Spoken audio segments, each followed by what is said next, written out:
Soos ons reeds verduidelik het, sing ons weer die alfabet liedjie van A tot Z en ons gaan dan die letter H vind. So jy gaan sing A, B, C, D, E, F, G, H.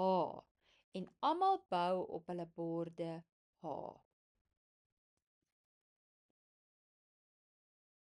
Hierdie is definitief iets wat julle nog nie in 'n fonetika program gesien het nie. En dit is dat die H wel twee klanke in Afrikaans het. Hoekom ons dit byvoeg, alhoewel die woorde nie noodwendig sommer in Afrikaanse leerders verkeerd geskryf word nie, help dit die tweede taal, die addisionele taalsprekers, om te verstaan dat ons die tweede klank H skryf, al hoor ons J. So ons gaan nie nou verder in diepte daaroor nie. Wat belangrik is, die H het twee klanke. Ons gaan hoofsaaklik nou met H werk wat in 99% van alle woorde gebruik gaan word. Dit bly 'n konsonant en 'n medeklinker en ons gaan beide bewegings gou oefen.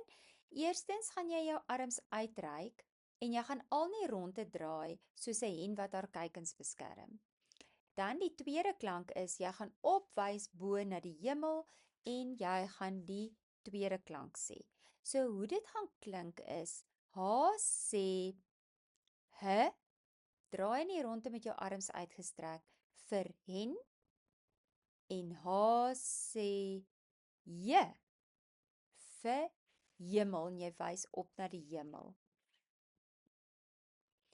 Natuurlik gaan ons net fokus nou op die H sê H vir hen, H sê H, en jy draai al nie ronde en ons sê sommer partykeer lekker saam H, H, H, H. Soos wat die leerders in die ronde stap. Julle gaan ook sien dis 'n grys steel. Dit beteken Afrikaans en Engels is presies dieselfde. Dit is dus die moeite werd om seker te maak dit word baie goed nou vasgelê. Onthou, die H kom meestal in die begin van 'n woord voor.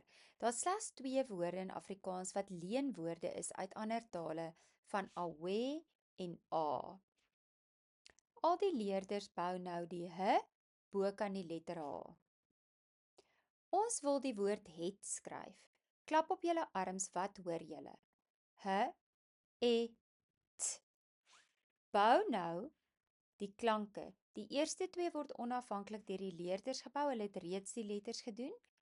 H, e, en ons help met t.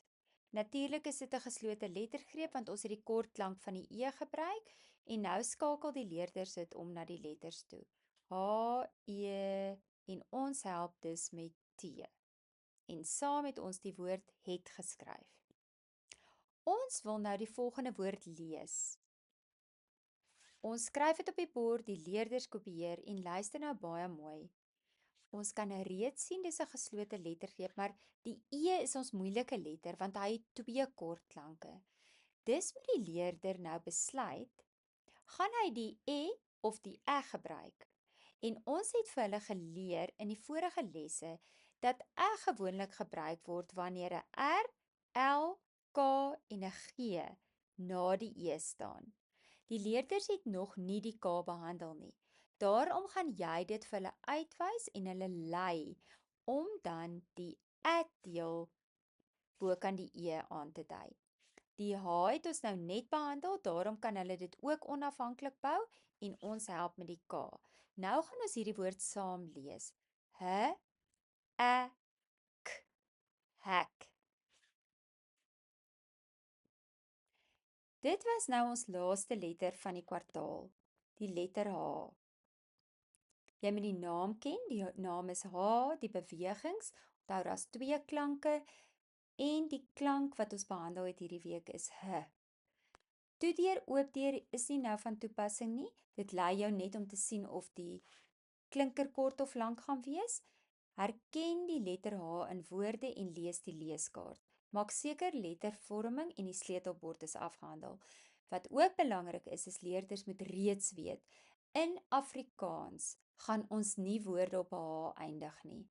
Daar's net 2 woorde en hulle hoef hulle nie nou te kan skryf nie, dis awe en a, en dit is leenwoorde wat uit ander tale oorgeneem is. So, ons gaan meestal die letter H aan die begin van 'n woord sien.